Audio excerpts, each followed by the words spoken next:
Olá pessoal, comandante Leonardo Matos aqui, nosso Conexão Gel número 330, sexta-feira, 4 de abril de 2025, muitos assuntos para falar com vocês. Lembrando a todos, estamos no YouTube, Spotify, Apple Podcast, Amazon, outras mídias de podcast, todas as sextas-feiras, a partir das 6 horas da manhã, já disponível para vocês, o podcast síntese da geopolítica da semana.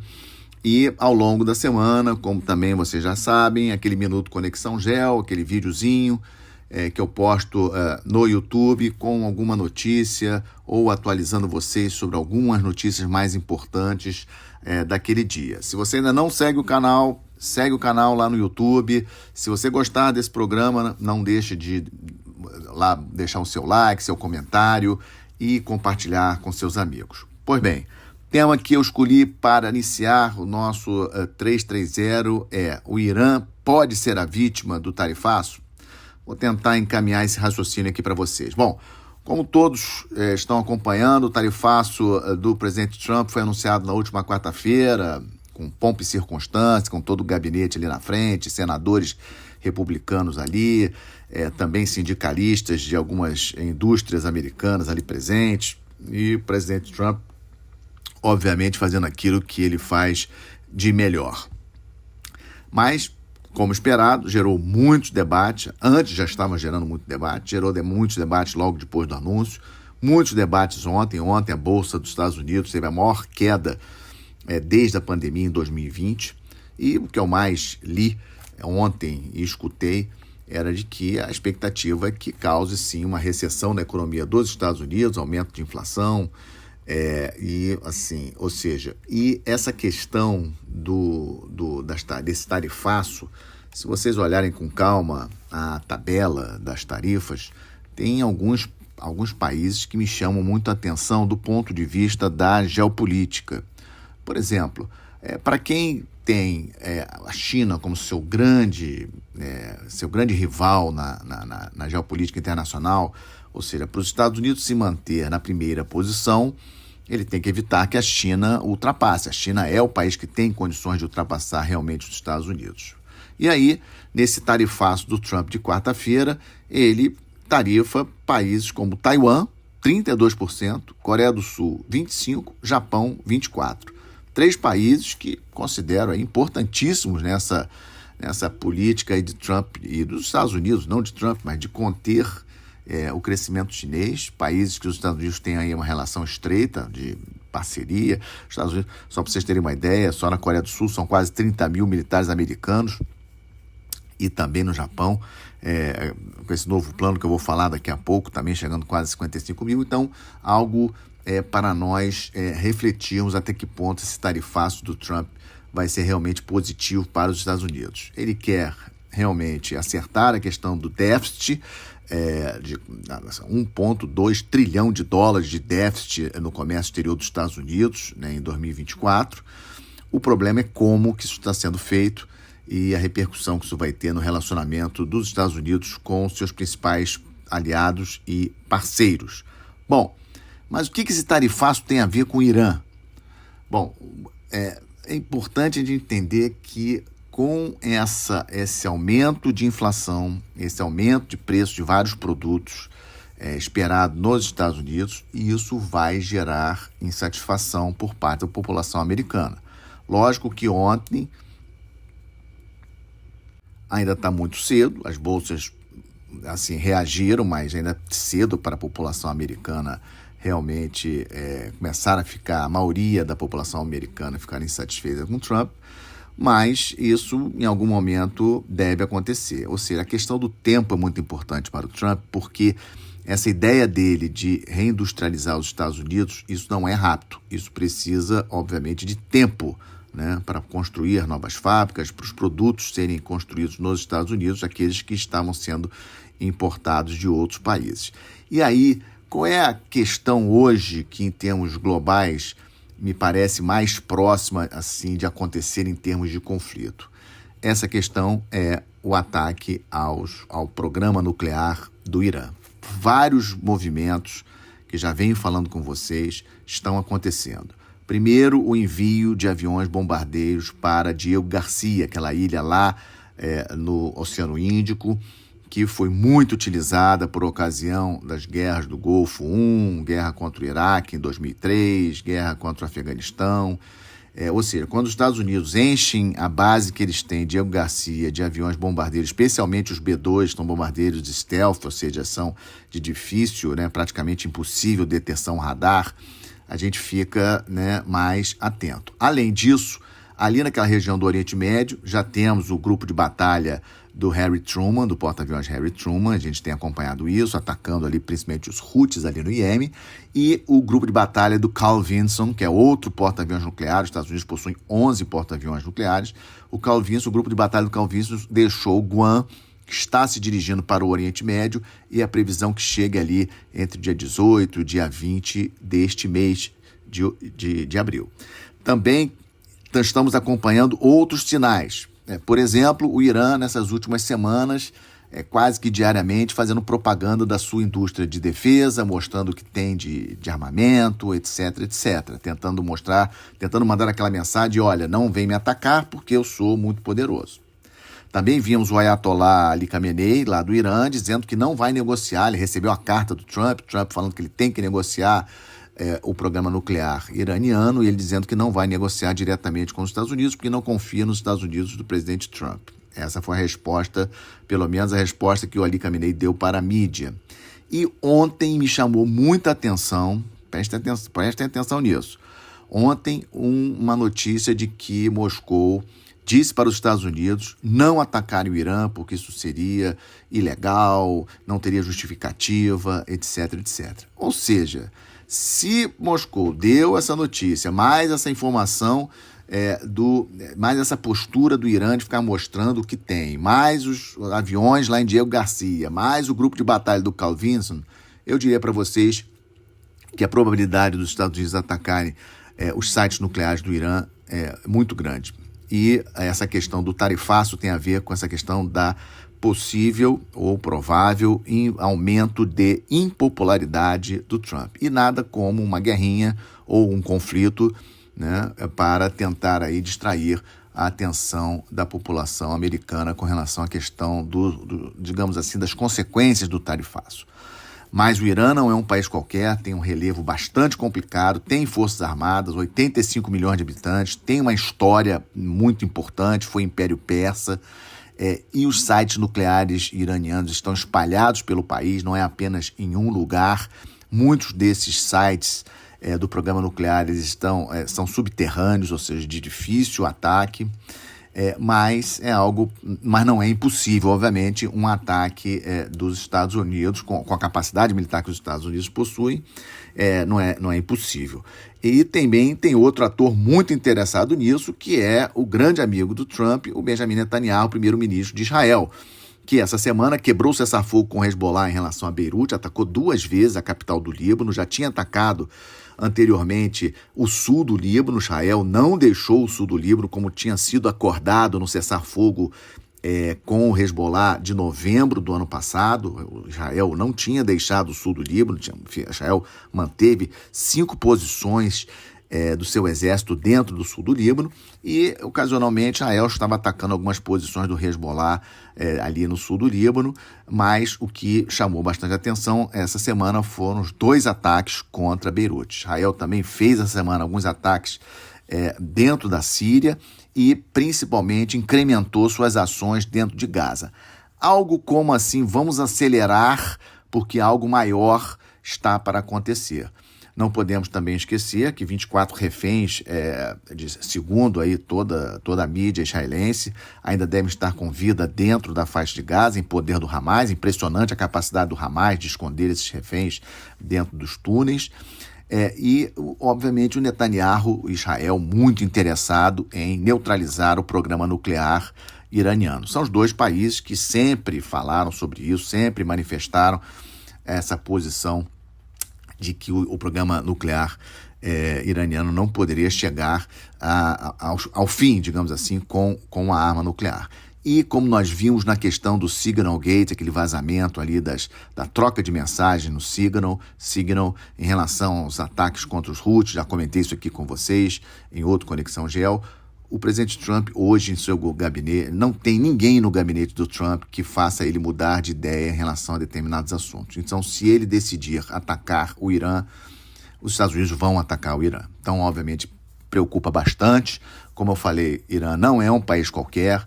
Vamos ficar atentos, vamos ficar de olho. Acho que a Páscoa pode ser bem amarga para Ali Khamenei, o grande líder do Irã. Bom, vamos para o segundo tema. Não podemos esquecer de Taiwan. Falo isso porque eu começo essa história no último domingo, quando o secretário de Defesa dos Estados Unidos esteve no Japão e anunciou aquele dia como sendo o primeiro dia do estabelecimento de um novo comando combatente dos Estados Unidos no Japão, separado do comando do Indo-Pacífico. O comando do Indo-Pacífico tem sede no Havaí. Ele tem uma grande área de atuação, uma grande área de responsabilidade, todo o Oceano Pacífico, mais ali parte do Oceano Índico, e aí agora a criação desse comando combatente no Japão. Ainda não temos detalhe de área de responsabilidade do comando do Japão. Também será um comando de um oficial-general de 4 estrelas dos Estados Unidos. Chamou muito a minha atenção, porque aí, sendo um comando combatente dessas dimensões dentro do território japonês, ou seja, o Japão também mudando de postura militar, e o anúncio de que os Estados Unidos aumentaria a sua presença militar lá no Japão para 55 mil militares. Os Estados Unidos já possuem a 7ª Esquadra sediada lá no Japão, nucleada num porta-aviões, lembrando que todos os porta-aviões dos Estados Unidos são de propulsão nuclear, e esse aumento para 55 mil militares americanos lá no Japão também é algo importante. E aí, na terça-feira, dia 1º, a China realizou um mega exercício, acabou sendo apenas 2 dias, mas um exercício de grandes proporções, com muitos navios de guerra em volta de Taiwan, muitos filmetes de propaganda passando aí nas TVs chinesas e, obviamente, sendo enviados aí para todo mundo, tentando mostrar aí a força da China. E isso chamou bastante atenção. 2 dias, o Ministério da Defesa de Taiwan também fez vários pronunciamentos contra esse exercício, um exercício de grandes proporções.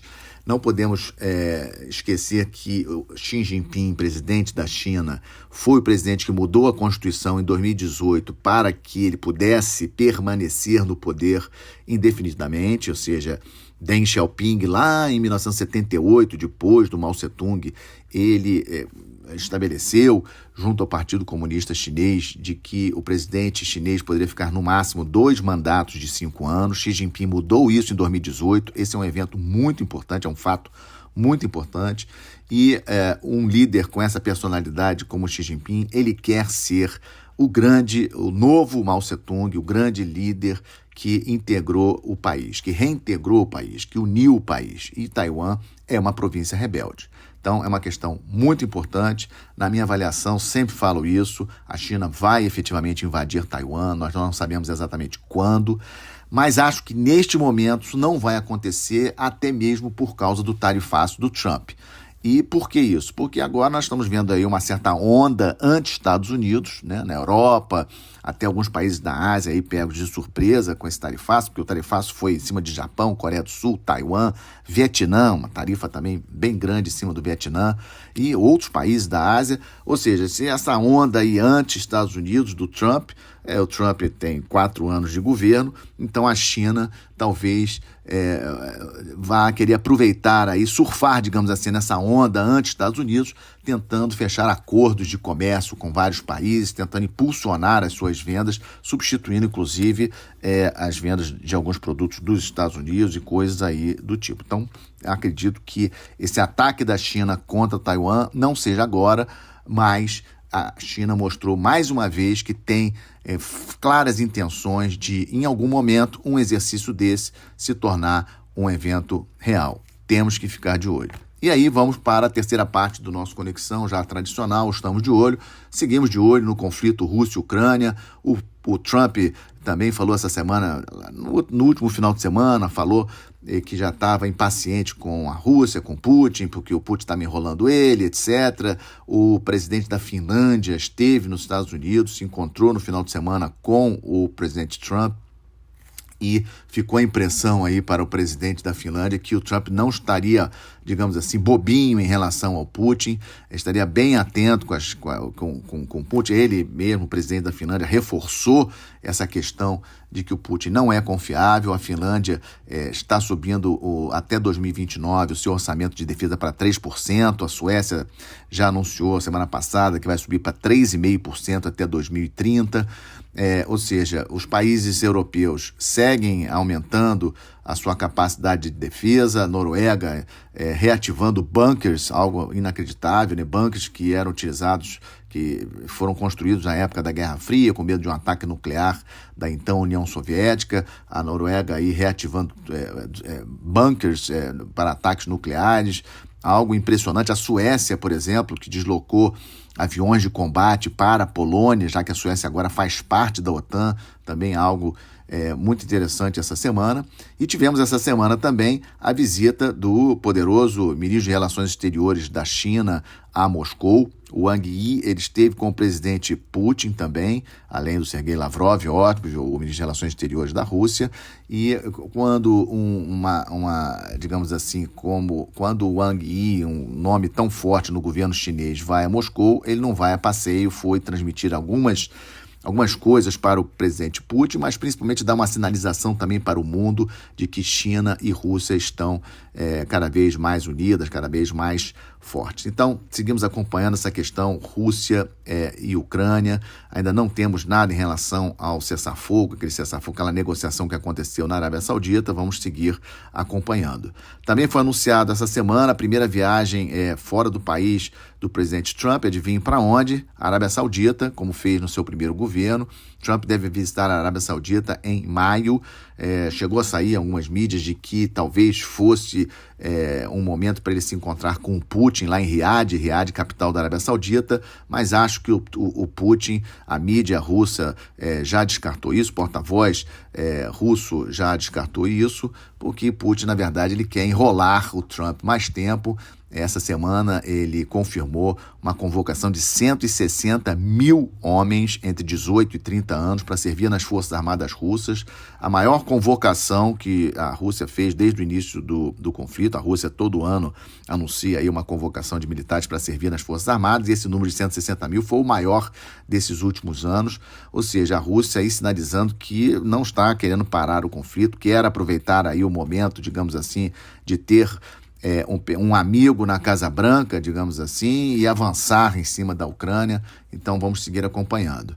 Em relação à América do Sul, o destaque é para a postura do presidente Trump em relação à Venezuela, que segue bastante duro, cancelou permissão de empresas parceiras da petroleira estatal venezuelana, a PDVSA, incluindo a Repsol espanhola, a Reliance da Índia, a exportar petróleo e derivados da Venezuela. Então, o Trump querendo apertar essa questão aí do petróleo. Essas empresas têm até final de maio para acabar com essa questão aí de exportação de petróleo da Venezuela. Isso obviamente vai afetar a economia venezuelana. Também me chamou muita atenção a notícia essa semana de que o MST do Brasil recebeu de Nicolás Maduro da Venezuela uma doação de 180 mil hectares de terras ao sul da Venezuela. O sul da Venezuela é próximo de Roraima, próximo da região do Essequibo. Os Sem Terra, o MST vai desenvolver ali uma maior comuna socialista do país, segundo o próprio presidente Nicolás Maduro, e essa comuna, digamos assim, vai ficar mais ou menos a 200 quilômetros de Essequibo, aquela região que a Venezuela considera como parte do seu território. Acho que é algo para nós também ficarmos de olho. Eleições de segundo turno neste mês de abril que estamos acompanhando, as eleições de segundo turno no Equador e as eleições gerais no Canadá, 28 de abril. Essa semana também, destaque para o julgamento da Marine Le Pen, a líder conservadora francesa, que era forte candidata para as eleições presidenciais de 2027. Ela está impedida de se candidatar a qualquer cargo eletivo por 5 anos. Isso é um dado bastante importante. Vamos seguir acompanhando. Obviamente, ela vai já entrou com recurso contra isso, mas isso demora na França, isso não é rápido. Então também é um tema para nós acompanharmos. E finalmente, também acompanhando esse desgaste na relação Brasil e Paraguai, com relação àquele vazamento de espionagem da ABIN, da Agência Brasileira de Inteligência, contra o governo paraguaio, sobre o tema das negociações de tarifa lá da hidrelétrica de Itaipu. Então também é um tema desgastante, mas isso aí, todo governo faz isso, especialmente em negociações grandes como essa, de novo preço de tarifa que o Brasil vai pagar ao Paraguai em função da energia de Itaipu que o Paraguai transfere para o Brasil. Logicamente é um desgaste, mas o Paraguai depende muito mais do Brasil do que o Brasil depende do Paraguai. Não é bom para o Brasil ter desgaste com seus vizinhos, amigos aqui do seu entorno estratégico. Então esse é um assunto importante, vamos seguir acompanhando. E para encerrar, boa notícia, algumas boas notícias ligadas à área militar essa semana, a confirmação de venda de 4 KC-390 da Embraer para a Suécia. Acho importantíssima essa notícia, porque o mercado europeu, nesse momento aí de Trump 2.0, o tarifaço do Trump, acho que a Europa pode efetivamente olhar mais para as nossas indústrias de defesa. Então acho que é um bom momento para a Embraer também exportar novos aviões para a Europa. E também outra notícia importante, a carta de intenções assinada entre a Marinha do Brasil e a Marinha do Reino Unido para a transferência de 2 navios de desembarque classe Albion, o Albion e o Bulwark, da Inglaterra para o Brasil, a Marinha do Brasil. Estamos precisando muito recompor os meios da nossa esquadra. Eu já falei isso aqui no nosso Minuto Conexão Geo especial que eu gravei no último domingo, de como vamos proteger a nossa Amazônia Azul. Aliás, se você ainda não escutou, dá um pulo, busca no YouTube, né, esse Minuto Conexão Geo que eu fiz, um Minuto Conexão Geo especial que falei sobre as dificuldades da Marinha Brasileira de proteger a nossa Amazônia Azul.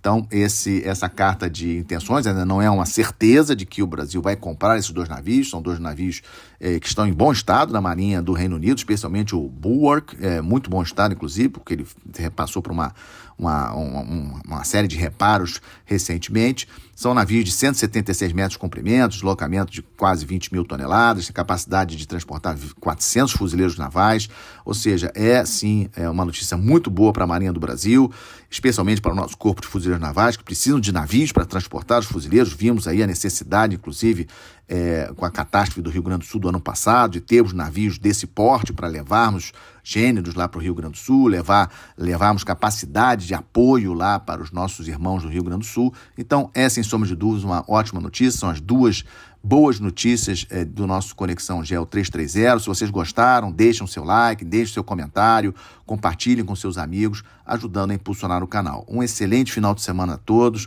uma boa semana, até a próxima sexta-feira. Muito obrigado.